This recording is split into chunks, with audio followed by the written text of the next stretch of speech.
Good morning, welcome to the class. So one more problem ಮಾಡೋಣ ಈ ಕ್ಲಾಸಲ್ಲಿ. An investment proposal will cost rupees 10 lakh. So ಇಲ್ಲಿ 10 lakh rupees ದುಡ್ಡು ಬೇಕು investment ಮಾಡೋದಕ್ಕೆ. And will have a life 5 years. So ಇಲ್ಲೂ ಕೂಡ life ಆ investment life 5 years. And no salvage value, scrap value ಇಲ್ಲ. ಅಂದರೆ ಇನ್ವೆಸ್ಟ್ಮೆಂಟ್ನ ಕೊನೆಯಲ್ಲಿ ಸೇಲ್ ಮಾಡಿದ್ರೆ ಏನೂ ದುಡ್ಡು ಬರಲ್ಲ. ಹಾಗೆ assume reducing balance method of depreciation at 20% ಅಂತ ಕೊಟ್ಟಿದ್ದಾರೆ. ಸೊ ಇಲ್ಲಿ ನೋಡ್ಕೊಳ್ಳಿ, ಎಲ್ಲ ಪ್ರಾಬ್ಲಮಲ್ಲೂ straight line method of depreciation ಇತ್ತು. ಬಟ್ ಆದರೆ ಈ ಪ್ರಾಬ್ಲಮಲ್ಲಿ reducing balance method of depreciation ಇದೆ. ಎಷ್ಟು ಪರ್ಸೆಂಟೇಜು? 20%. ಆ್ಯಂಡ್ 50% ಟ್ಯಾಕ್ಸ್ ರೇಟ್ ಕೊಟ್ಟಿದ್ದಾರೆ. The estimated cash inflow before depreciation and tax from the proposed investment are as follows. Same depreciation ಮತ್ತು ಟ್ಯಾಕ್ಸ್ಗಿಂತ ಮುಂಚೆ ಬಂದಿರೋಂಥ ಕ್ಯಾಶ್ ಇನ್ಫ್ಲೋ ಎಷ್ಟಿದೆ ಅಂತ ಕೊಟ್ಟಿದ್ದಾರೆ. ಸೊ ಇಲ್ಲಿ year column 1 2 3 4 5 cash flow before tax 3,20,000, 3,50,000, 3,90,000, 5 lakh ಮತ್ತು 5,40,000 ಕೊಟ್ಟಿದ್ದಾರೆ. ಡಿಸ್ಕೌಂಟ್ ಫ್ಯಾಕ್ಟರ್ ಇಲ್ಲಿ 12%, 0.893, 797, 712, 636 and 0.567. So now we have to solve the problem. What and all we have to calculate? Payback period, ARR, NPV at 12%, profitability index also at 12%. Okay, so first, as the cash flow is before depreciation and tax, we calculate depreciation. Depreciation calculate ಮಾಡೋಣ. ಆದರೆ ಇಲ್ಲಿ ಡಿಪ್ರಿಸಿಯೇಷನ್ದು method change ಇದೆ. Reducing balance method, written down value ಮೆಥಡಲ್ಲಿ calculate ಮಾಡಬೇಕು. So ಅದಕ್ಕೆ ಇಲ್ಲಿ ನೋಡಿ, value of the asset first year ಎಷ್ಟಿದೆ? 10 lakh rupees. 10 lakh ಮೇಲೆ 20% ಕ್ಯಾಲ್ಕುಲೇಟ್ ಮಾಡಿದ್ರೆ 2 lakh rupees ಬರುತ್ತೆ.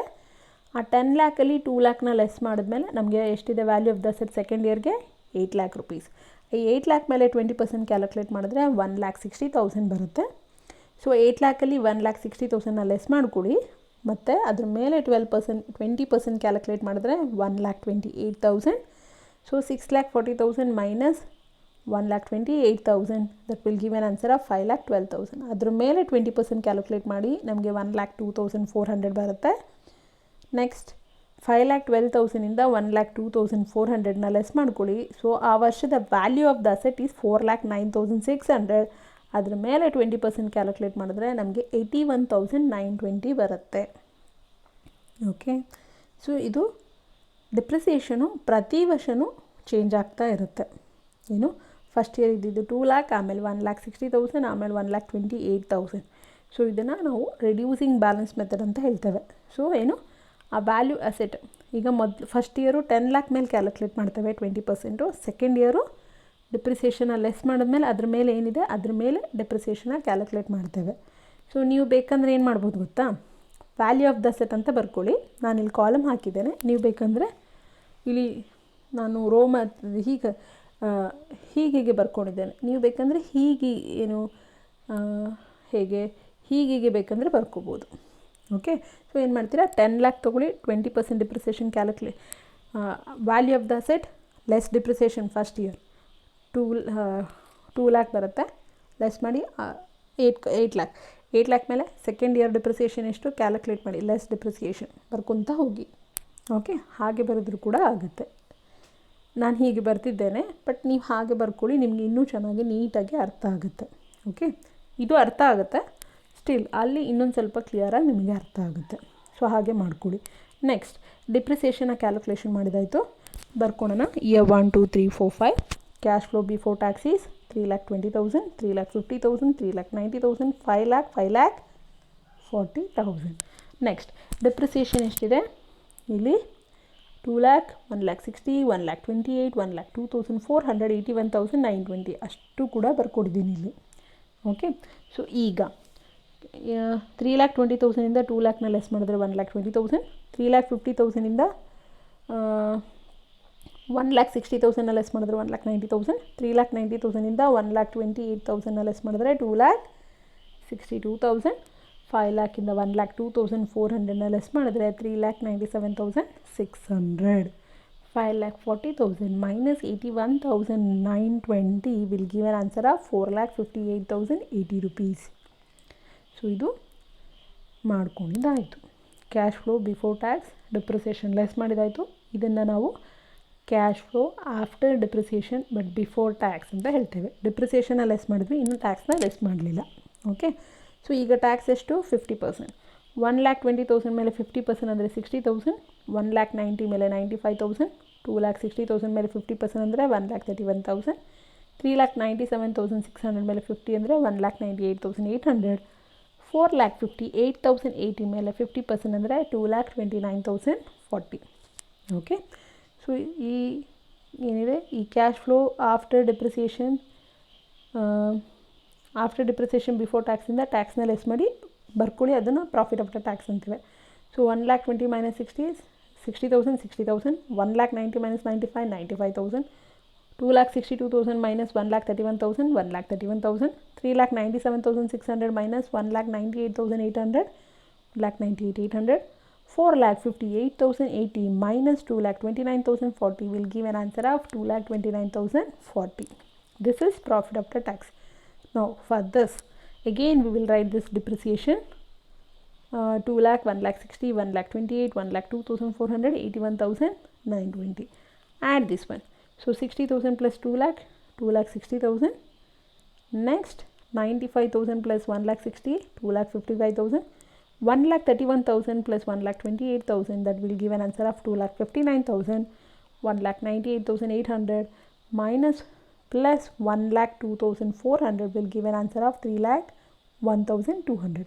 2,29,000 plus 40 plus 81,920 will give an answer of 3,10,960. Profit after tax plus depreciation bantu. Next cumulative cash inflow ಮಾಡೋಣ. So 2,60,000 first year ಬರ್ಕೊಡೋಣ. 2,66,000ಗೆ 2,55,000ನ add ಮಾಡಿದ್ರೆ ನಮಗೆ 5,15,000 ಬರುತ್ತೆ. ನೆಕ್ಸ್ಟ್ 5,15,000ಗೆ 2,59,000 ಆ್ಯಡ್ ಮಾಡಿದ್ರೆ 7,74,000 ಬರುತ್ತೆ. ನೆಕ್ಸ್ಟ್ 7,74,000ಗೆ ಎಷ್ಟು 3,01,200 ಆ್ಯಡ್ ಮಾಡಿದ್ರೆ 10,75,200 ಬರುತ್ತೆ. ಸೊ 10,75,200ಗೆ 3,10,960 ಆ್ಯಡ್ ಮಾಡಿದ್ರೆ 13,86,160. Okay, so first year 2,60,000, 2,60,000ಗೆ 2,55,000 add ಮಾಡಿದ್ರೆ 5,55,000. 5,55,000ಗೆ 2,59,000 ಆ್ಯಡ್ ಮಾಡಿದ್ವಿ 7,74,000. 7,74,000ಗೆ 3,01,200 ಆ್ಯಡ್ ಮಾಡಿದ್ರೆ 10,75,200. 10,75,200ಗೆ 3,10,960 ಆ್ಯಡ್ ಮಾಡಿದ್ರೆ 13,86,160 rupees ಬಂತು. ನಾವೆಷ್ಟು ಇನ್ವೆಸ್ಟ್ಮೆಂಟ್ ಮಾಡಿದ್ದು 10 lakh rupees. Value of the project is 10 lakh. So this when we are going to get this amount ಅಂತ pay back period. Pay back ನಿಮ್ಗೆ ಆ ದುಡ್ಡು ಯಾವಾಗ ವಾಪಸ್ ಕೊಡುತ್ತೆ, ವಾಪಸ್ ಬರುತ್ತೆ, when that investment is going to pay back to you ಅನ್ನೋದೇ pay back period. So cost or investment is 10 lakh. So in the third year we get an investment of 7,74,000 ಬರುತ್ತೆ. ಫೋರ್ತ್ ಇಯರ್ಗೆ 10,75,000 ಬರುತ್ತೆ. I don't want to 10,75,000. I just want to know when I'm going to get exactly my 10 lakh. So in the third year we get 7,74,000. Then how many days I need to wait for a balance amount. 10 lakh minus 7,74,000 we get 2,26,000. ಇಷ್ಟು amount ಎಷ್ಟು ದಿನದಲ್ಲಿ ಬರುತ್ತೆ ಅಂತ calculate ಮಾಡಬೇಕು. So in the fourth year we get 1,02,400. ನೋಡಿ ಇಲ್ಲಿದೆ, sorry that is 3,01,200. ಸಾರಿ, ಅಲ್ಲಿ ಒಂಚೂರು ಚೇಂಜಸ್ ಮಾಡಿ ಬರ್ಕೊಳ್ಳಿ. ನಾನು ಅಲ್ಲಿ ಆನ್ಸರ್ ನಿಮಗೆ ಕಳಿಸ್ಬೇಕಾದ್ರೆ ಅದನ್ನು ಕಳಿಸ್ತೇನೆ. ಓಕೆ, ಬಟ್ ಆದರೆ ಇಲ್ಲಿ ನೋಡ್ಕೊಳ್ಳೋಣ ಎಷ್ಟಿದೆ. 2,26,000 ಡಿವೈಡೆಡ್ ಬೈ ಎಷ್ಟು amount fourth year cash flow 3,01,200. 1,0200 ಮಾಡಿದ್ರೆ ನಮಗೆ 0.75 ಬರುತ್ತೆ. That means 3 year 7 months 5 days. ಅದು ಸ್ವಲ್ಪ ಚೇಂಜ್ ಮಾಡ್ಕೊಳ್ಳಿ ಅಲ್ಲಿ ಬರಿಬೇಕಾದ್ರೆ. 2,26,000 ಡಿವೈಡೆಡ್ ಬೈ 3,01,200. ಓಕೆ, ಅದನ್ನು ಮಾಡಿದ್ರೆ 2,26,000 ಡಿವೈಡೆಡ್ ಬೈ 3,01,200 ಮಾಡಿದ್ರೆ ನಮಗೆ 0.75 ಬರುತ್ತೆ. Payback period is 3 year 7 months 5 days. Okay, ಅದೊಂಚೂರು ಅಲ್ಲಿ ಚೇಂಜಸ್ನ ಮಾಡ್ಕೊಳ್ಳಿ. Thank you. Next payback period ಆಯಿತು. ERR ಕ್ಯಾಲ್ಕುಲೇಷನ್ಸ್ ಮಾಡ್ಕೊಳ್ಳೋಣ. Accounting rate of return, average profit ಏನು, ERR formula ERR is equal to average profit after tax divided by average investment. So average profit ಎಷ್ಟಿದೆ ಅಂತ, average profit ಅಂದರೆ total of profit after tax. So ಇಲ್ಲಿ ಬರ್ಕೊಳ್ಳೋಣ ಎಷ್ಟಿದೆ average profit. ಇಲ್ಲಿ ನೋಡಿ, ಈ ಕಾಲಮ್ ಪ್ರಾಫಿಟ್ ಆಫ್ಟರ್ ಟ್ಯಾಕ್ಸ್, ಇದನ್ನೆಲ್ಲ ಆ್ಯಡ್ ಮಾಡಬೇಕು. 60,000, 95,000, 1,31,000, 1,98,800 plus 2,29,040. Yes, I have written all this amount. 60, 95, 31, 1,98,000, next 2,29,040. ಇದನ್ನೆಲ್ಲ ಆ್ಯಡ್ ಮಾಡಿದ್ರೆ ನಮಗೆ 5,13,040 ಬರುತ್ತೆ. This divided by 5. So that will give an answer of 1,02,608. So investment divided by 2. So that give an answer of 5 lakh. So ERR is equal to 1,02,608 divided by 5 lakh into 100. That will give an answer of 20.52% anta ERR aitu. Next we need to calculate NPV. So here column we will write 1, 2, 3, 4, 5.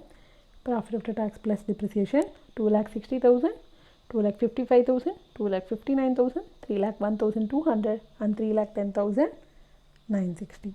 Next we will write a discount factor also 0.893, 0.797, 0.712, 0.636, 0.567. So we are going to multiply now. 2,60,000 into 0.893 will give an answer of 2,32,180. 2,55,000 into 0.797 will give an answer of 2,03,235.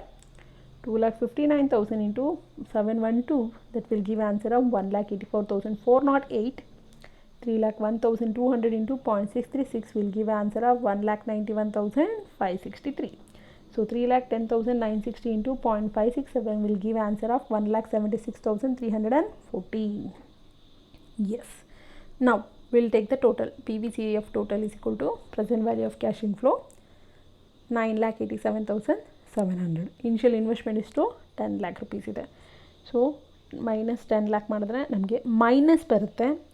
NPV minus 12,300. ಅಂದರೆ ನಾವು ದುಡ್ಡು ಹಾಕೋದು 10 ಲಕ್ಷ ಹಾಕ್ತೀವಿ, ಆದರೆ ನಮಗೆ ದುಡ್ಡು ಬರೋದು 9,87,700 rupees. ನಾವು ಹಾಕಿದ್ದಕ್ಕಿಂತ ದುಡ್ಡು ಕಡಿಮೆ ಬರುತ್ತೆ ಅಂತ.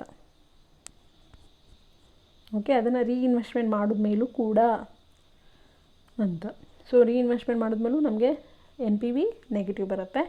NPV ಯಾವಾಗ ನೆಗೆಟಿವ್ ಬರುತ್ತೆ, ಇದು ಕೂಡ ನೆಗೆಟಿವೇ ಬರುತ್ತೆ. ಓಕೆ, ಸೊ ಯಾವಾಗ ನೀವು ಹಾಕಿದ ದುಡ್ಡಿಗಿಂತ ಕಡಿಮೆ ಬಂದರೆ ನಾವು ಅಕ್ಸೆಪ್ಟ್ ಮಾಡ್ಕೊಳಂಗಿಲ್ಲ. 10 ಲಕ್ಷ ರೂಪಾಯಿ ಕೊಟ್ಟರೆ ನೀವು 9 ಲಕ್ಷ ರೂಪಾಯಿ ಕೊಟ್ಟರೆ ಇಸ್ಕೊತೀರಾ, 1 ಲಕ್ಷ ರೂಪಾಯಿ ಕೊಡೋಲ್ಲ ಅಂದರೆ no. In thus way same. So we have invested 10 lakh, at least ಕಡಿಮೆ ಅಂದರೆ ನಂಗೆ 10 ಲಕ್ಷ ರೂಪಾಯಿ ವಾಪಸ್ ಬರಬೇಕು ದುಡ್ಡು ನಾವು ಹಾಕಿರೋ ಇನ್ವೆಸ್ಟ್ಮೆಂಟಲ್ಲಿ. Okay, profitability index is equal to PVCAF divided by initial investment. PVCAF 9,87,700 divided by 10 lakh will give answer of 0.9877. ಒಂದಕ್ಕಿಂತ ಕಡಿಮೆ ಇದ್ದರೆ ಪ್ರಾಫಿಟಬಿಲಿಟಿ ಇಂಡೆಕ್ಸು ನಾವು ಆ ಪ್ರಾಜೆಕ್ಟ್ನ ಅಥವಾ ಆ ಇನ್ವೆಸ್ಟ್ಮೆಂಟ್ನ ಮಾಡೋದಿಲ್ಲ, ಏಕೆಂದರೆ ನಾವು ಹಾಕಿ ದುಡ್ಡಿಗಿಂತ ಕಡಿಮೆ ದುಡ್ಡು ಬರುತ್ತೆ. Okay, so that's about the today class, that is reducing balance method ಮೇಲೆ ನಾವು ಹೇಗೆ ERR, NPV ಮತ್ತು ಪ್ರಾಫಿಟಬಿಲಿಟಿ ಇಂಡೆಕ್ಸ್ನ ಕ್ಯಾಲ್ಕುಲೇಟ್ ಮಾಡೋದು ಅಂತ. Okay, so that's about for the today class. Thank you.